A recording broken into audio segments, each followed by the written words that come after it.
आज मैं डिस्कस करने जा रहा हूँ मैट्रिक में आने वाले कुछ महत्वपूर्ण क्वेश्चन जो कि लाइट चैप्टर से रिलेटेड होगा, जो 2022 बोर्ड परीक्षा के लिए बहुत ही इंपॉर्टेंट है। तो शुरू करते हैं आज का ये सीरीज। पहला क्वेश्चन है कि प्रकाश का वेग न्यूनतम होता है, मतलब किस चीज में न्यूनतम होता है? निर्वात में होगा या जल में, वायु में या फिर कांच में?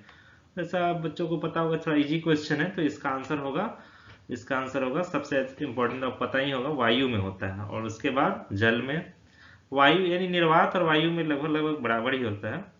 और उसके बाद जल में, और सबसे कम वेग जो होगा वो कांच में होगा। ठीक है, बढ़ते हैं नेक्स्ट क्वेश्चन की तरफ।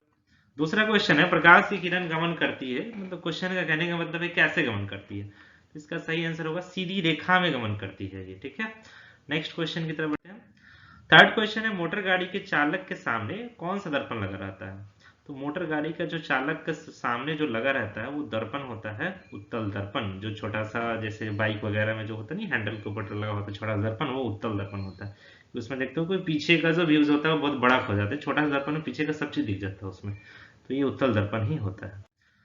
फोर्थ क्वेश्चन है, मोटर कार के हेडलाइट में किसका प्रयोग होता है? तो हेडलाइट जहां पे, वो लाइट जहां पे जलती है ना, वहां उसको हेडलाइट कहा जाता है। तो वहां पे प्रयोग किया जाता है अवतल दर्पण का।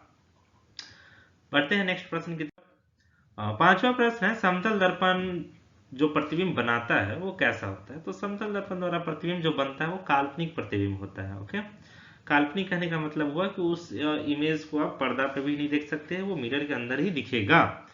तो नेक्स्ट क्वेश्चन की तरफ प्रोसीड करते हैं। लेंस की क्षमता का एसआई मात्रक क्या होता है? ये अगला क्वेश्चन पूछा जा रहा है। तो लेंस की क्षमता का जो एसआई मात्रक होता है वो होता है डायोप्टर। ओके, डायोप्टर जो होता है लेंस की क्षमता का एसआई मात्रक होता है।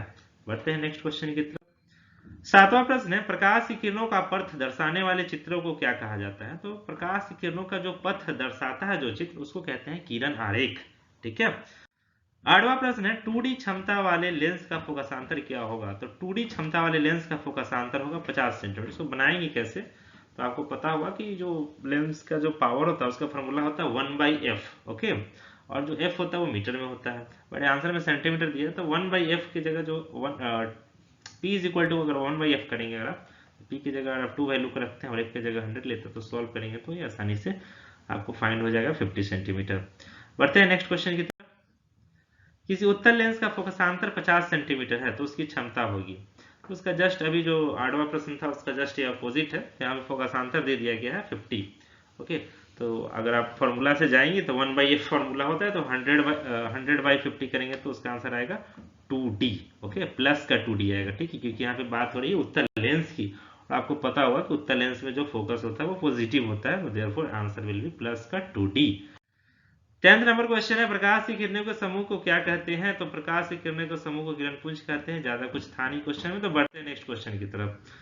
11वां प्रश्न है, उत्तल लेंस की क्षमता क्या होती है? तो उत्तल लेंस की क्षमता भी मैंने डिस्कस किया था कि चूंकि इसका फोकल लेंथ प्लस में होता है तो क्षमता भी प्लस में होगा, यानी कि धनात्मक होगा।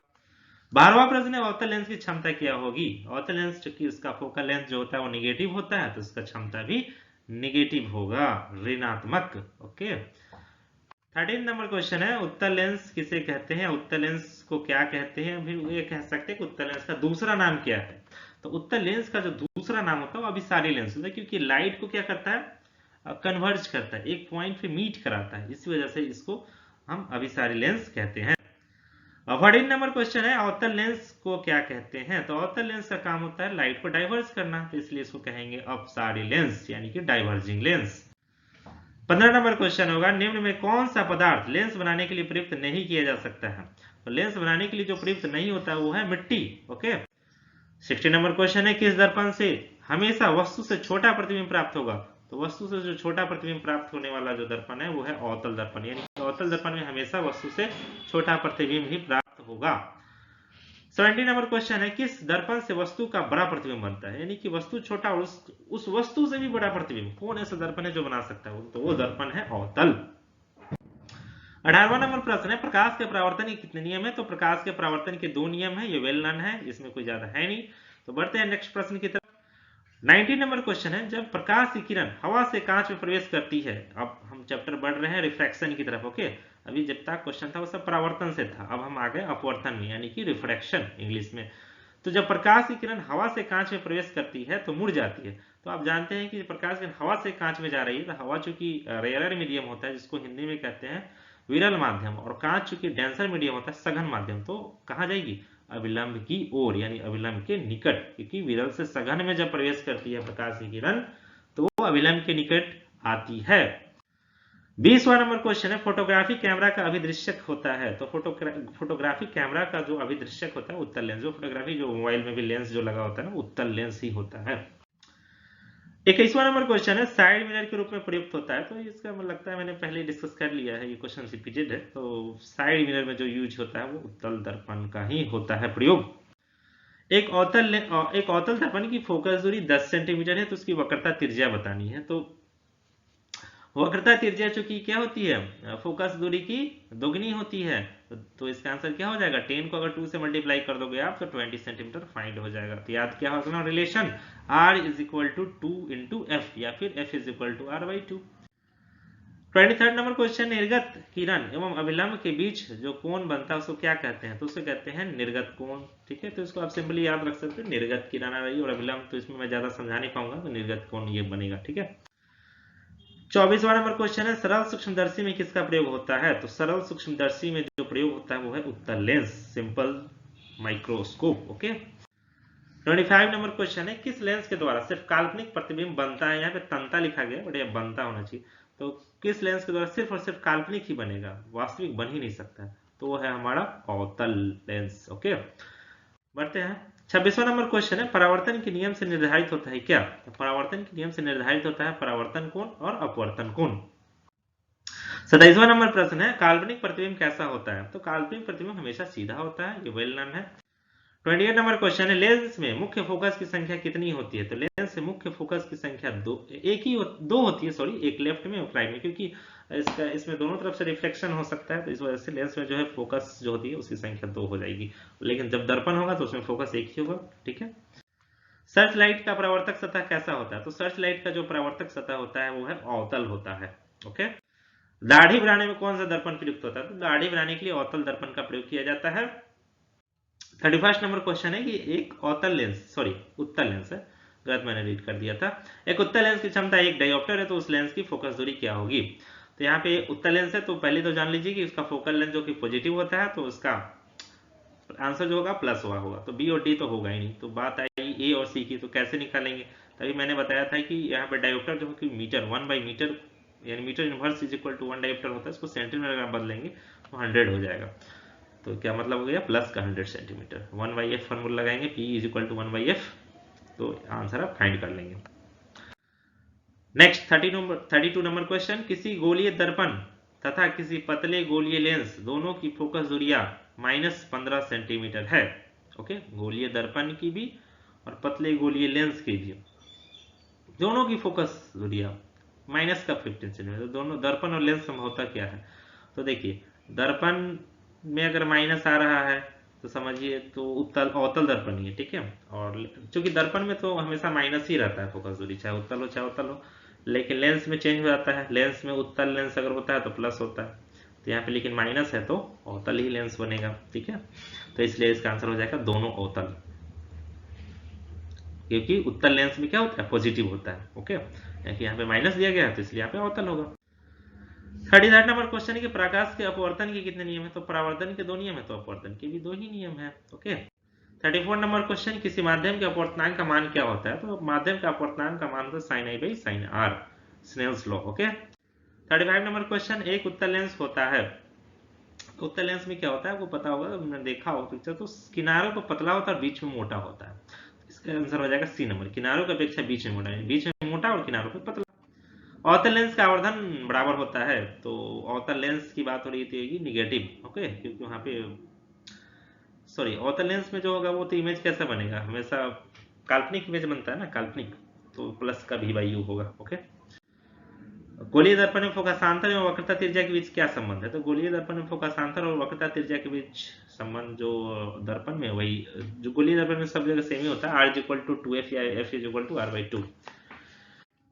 38 नंबर क्वेश्चन है, सोलर कुकर में प्रयोग किया जाता है, तो सोलर कुकर में प्रयोग किया जाता है वो प्रयोग होता है अवतल दर्पण। ओके, 39 नंबर क्वेश्चन है, उत्तल लेंस में बना प्रतिबिंब कैसा होता है, तो उत्तल लेंस में जो प्रतिबिंब बनता है वो प्रतिबिंब कैसे बनता है, वास्तविक और उल्टा, क्योंकि काल्पनिक भी होता है बट इसमें ऑप्शन में नहीं है, वास्तविक और उल्टा, तो ये सही आंसर होगा।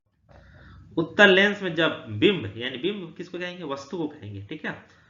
बिंब को कहाँ रखा जा रहा है, f और 2f के बीच में, तो बना प्रतिबिंब कैसा होगा, तो f और 2f के बीच में अगर वस्तु को रखा जाएगा तो प्रतिबिंब जो होगा ना बड़ा बनेगा, वस्तु से बड़ा बनेगा और वास्तविक बनेगा। ओके, यानी किसी इमेज को हम लोग स्क्रीन पर फाइंड कर सकते हैं, पर्दा पर ले सकते हैं। दो वक्रीय पृष्ठों के घिरे ठोस माध्यम को क्या कहते हैं, दो वक्रीय पृष्ठों से घिरे ठोस माध्यम को हम लोग कहते हैं गोलीय लेंस। वह गोलीय दर्पण जो बाहर की तरफ वक्रित होती है क्या कहलाती है, बाहर की तरफ वक्रित है तो उसको कहेंगे हम लोग उत्तल दर्पण, सॉरी लेंस नहीं था दर्पण था, तो बाहर की तरफ उभड़ा हुआ रहता है वो उसको कहते हैं उत्तल दर्पण, अंदर की तरफ धंसा रहता है तो उसको कहते हैं अवतल दर्पण।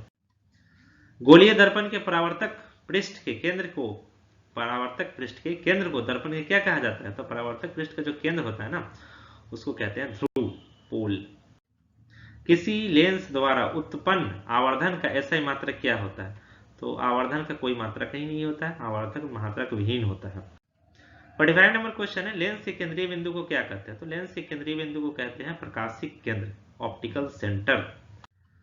किसी शब्दकोश में पाए गए छोटे अक्षरों को पढ़ते समय आप निम्न में से कौन सा लेंस पसंद करेंगे, छोटे शब्द को पढ़ना है, छोटे शब्द को प्रयोग करने के लिए प्रयोग करेंगे उत्तल लेंस, क्योंकि उत्तल लेंस क्या कर देता है, वस्तु का साइज जो है मैग्नीफाई कर देता है, बड़ा इमेज बनाता है वो, ठीक है, इसलिए उसको मैग्नीफाइंग लेंस भी कहा जाता है। तो उत्तल लेंस ही प्रयोग करते हैं, कभी भी किसी भी छोटे अक्षर को बड़ा करना है तो उसके लिए यूज करेंगे हम लोग मैग्नीफाइंग लेंस। ओके, उत्तल लेंस। इनमें से कौन दर्पण का सूत्र है, तो दर्पण का सूत्र होता है 1/v plus 1/u is equal to 1/f, तो यानी कि ऑप्शन नंबर ए। गोलीय दर्पण का वक्रता केंद्र को किस अक्ष से निरूपित किया जाता है, तो वक्रता केंद्र को निरूपित किया जाता है सी से रिप्रेजेंट किया जाता है वक्रता केंद्र को। निर्वात में प्रकाश की चाल क्या होती है, छाल लिखा गया, चाल होना चाहिए, इसका सही आंसर होगा 3 × 10⁸ मीटर पर सेकेंड। 50 नंबर क्वेश्चन है, दंत विशेषज्ञ, जो दांत के जो रोग विशेषज्ञ होते हैं, दांत के डॉक्टर, मरीजों के दांतों का बड़ा प्रतिबिंब, अभी फिर से यहाँ पे बात है कि बड़ा प्रतिबिंब देखना है, तो बड़ा प्रतिबिंब देखना है तो किस दर्पण का, लेकिन यहाँ पे लेंस नहीं पूछा गया, दर्पण पूछा गया, तो दर्पण में अवतल दर्पण, क्योंकि अवतल दर्पण जो होता है वस्तु का बड़ा प्रतिबिंब बनाता है, और लेंस में उत्तल लेंस, ये बात याद रखनी पड़ेगी आप लोग को। 51 नंबर क्वेश्चन है, पतले लेंस की आवर्धन क्षमता क्या होती है, तो पतले लेंस की आवर्धन क्षमता कम होगी मोटे लेंसों के मुकाबले, ठीक है। 52 नंबर क्वेश्चन है, मोटे लेंस की आवर्धन क्षमता क्या होगी, जब पतले लेंस की कम है तो मोटे लेंस की क्या होगी, अधिक होगी।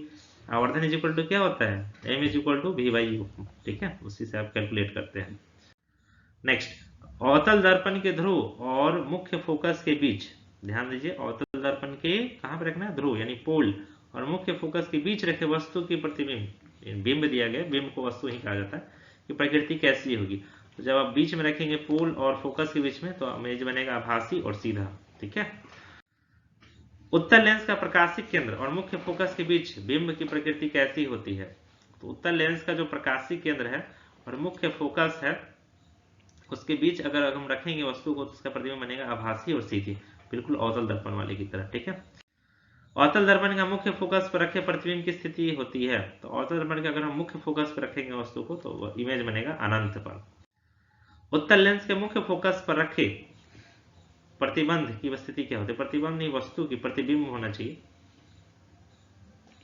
तो मुख्य फोकस पर रख रहे हैं तो इमेज कहाँ बनेगा, अनंत पर बनेगा, चाहे अवतल दर्पण हो या फिर दर्पण में अवतल दर्पण और लेंस में उत्तल लेंस, अगर इन दोनों कहीं फोकस पर वस्तु को रखा जाए तो इमेज कहाँ बनेगा, अनंत पर ही बनेगा। अवतल लेंस के सामने अनंत पर रखे बिंब का प्रतिबिंब स्थिति होती है, यानी कि वस्तु का प्रतिबिंब कहाँ बनेगा, अवतल लेंस से कहाँ रखना है, अनंत पर वस्तु को रखा गया है तो बिंब कहाँ बनेगा, तो फोकस पे रखने पर अनंत पे बनता है, अनंत पे अगर वस्तु रखेंगे तो इमेज बनेगा फोकस पे, इसका सही आंसर होगा फोकस।